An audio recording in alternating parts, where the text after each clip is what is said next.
2023 ত্রিপুরা বিধানসভা নির্বাচন কংগ্রেস এবং সিপিএম জোট করে একসাথে ওই নির্বাচন লড়েছিল। তখন কংগ্রেসের যে প্রেসিডেন্ট ছিলেন, সভাপতি ছিলেন, তিনি ছিলেন বীরজিৎ সিনহা, যিনি বর্তমানে কৈলাসহরের এমএলএ। সিপিএম এর সাথে থেকে সিটে জয়ী হয়ে এমএলএ হয়ে এসেছেন। কিন্তু তিনি যে ইন্ডিয়া জোট করা হয়েছে সারা ভারতের জন্য, তিনি চান যে ইন্ডিয়া জোটের ত্রিপুরার মধ্যে যে লোকসভা নির্বাচনের 2টি আসন রয়েছে, তিনি চান যে ওই জোটের সাথে থেকে সিপিএম এর সাথে থেকে ইলেকশন লড়বেন।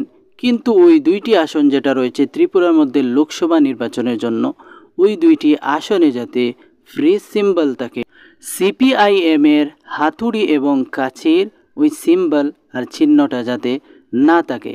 কারণ তিনি বলেন যে গত 25 বছর ওই হাতুড়ি দিয়ে মানুষের মাথায় আঘাত করা হয়েছে আর ওই কাছি দিয়ে মানুষকে খুন করা হয়েছে।